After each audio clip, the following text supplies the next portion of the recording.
Hello, this is Tamika from My MS Journey, and I did receive a personal message.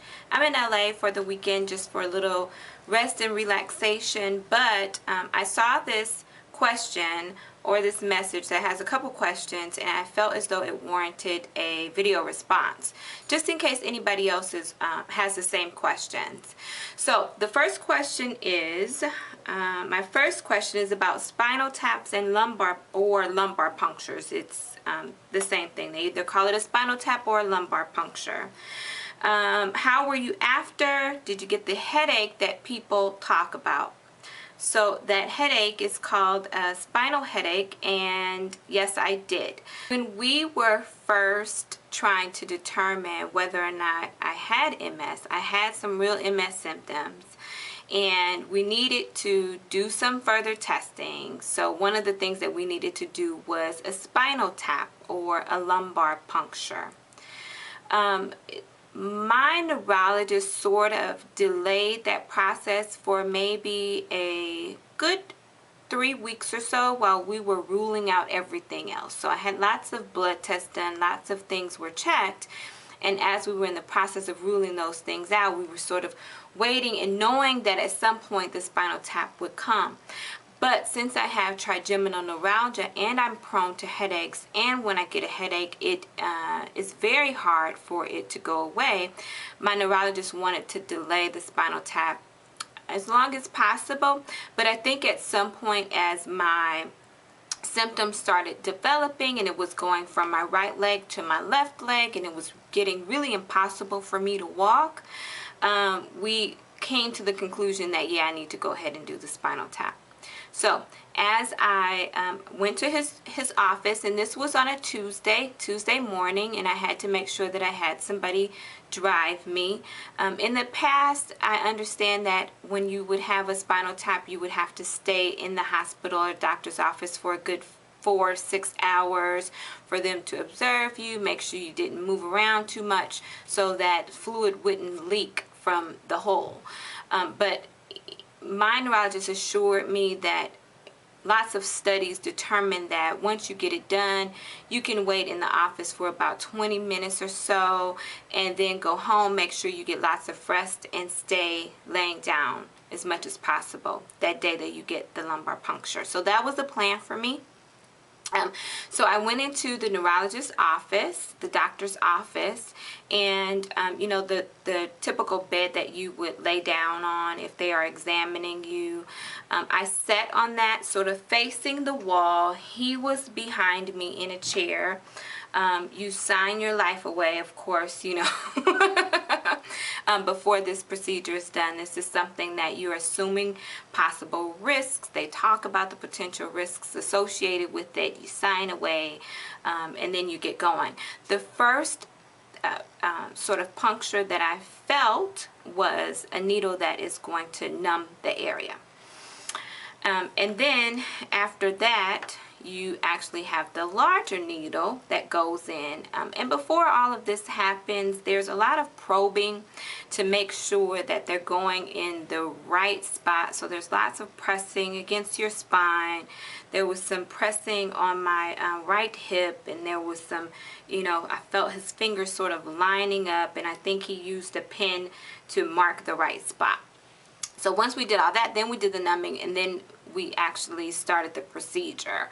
So, you know, he told me, you know, I'm balled over, holding these pillows, you'll feel pressure. Well, I heard him saying you'll feel pressure, but I didn't expect the pressure that I felt. And, you know, I told a friend of mine it felt like an elephant sort of stepped in the small of my back. That's how I can classify it. Of course, I've never had an elephant do that, so I don't know, but it was a lot of pressure. I say that to say it was a lot of pressure. And it was something that I guess they have to make sure that the pressure is right and they're taking just the right amount of fluid and all of that. So it wasn't a simple in, pull fluid out, and we're done.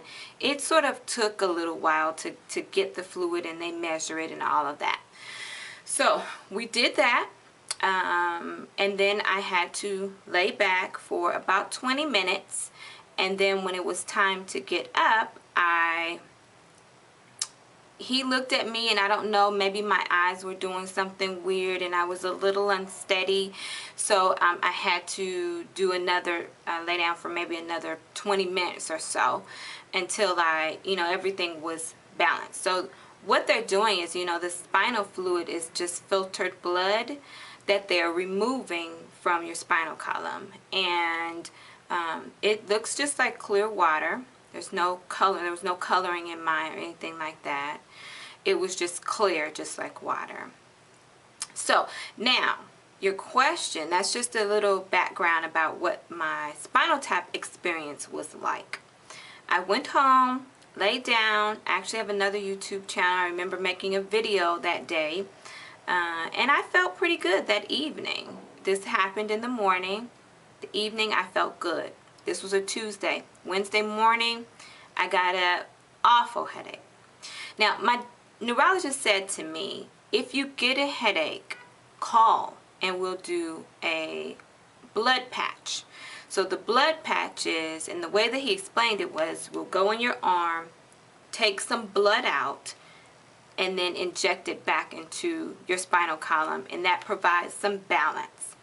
He also said that the amount of fluid that's taken out, your body will reproduce that, I think he said, in about 15 minutes.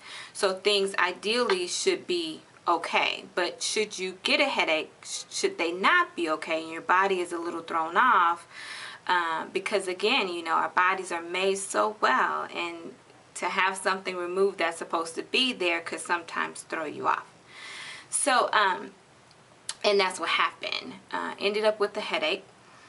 The thought for me of having another sort of spinal tap situation, I didn't want to deal with that. So I thought, this will pass. It'll pass. It'll pass. And it didn't. So my recommendation to anybody, I ended up needing to speak to my primary care physician that week about something, and he recognized that I was in pain, and he actually called my neurologist and said she needs a blood patch. Get her in. Neurologist called me and it's like, I'm hearing that something's going on with you. Why haven't you called me? Come on in. And I continued to say, let's just give it another night. Well, this went on until Friday. Friday I was I had enough. But I wanted my neurologist to do it, and I think somebody else, an anesthesiologist, would have to do it. And I don't know, just people sticking needles in my back was just making me feel uncomfortable. So since it was Friday evening when I finally was sort of like, I don't know, maybe I should do it, maybe I shouldn't. He told me that since it was the weekend, I would have to go to the emergency room and actually have it done. So then that made me even more weirded out. So I didn't do it. My head stopped hurting Monday. So I had, and the way that I described this headache was, I sent an email to my neurologist and I said, it feels like somebody or something is trying to press my brain from the back of my head forward through like my forehead, my eyeballs, and my nostrils, or something like that. That's how it felt. Just awful. Awful, awful, awful. In the future, will I ever sit there? Should I have to do this again? As soon as I feel a headache, I will immediately go and do a blood patch to get it resolved. And according to my neurologist, it seems like in most cases there is sort of some instant relief of the pressure and your headache and all of that. But by the time the person leaves from having the procedure done, their headache is gone. So with that, I will not try to be a Shiro superwoman hero anymore. And I would actually go in and do the blood test. So, blood patch. So I hope that answers your question, and I'll make another video to answer your second question. Okay, thanks for viewing.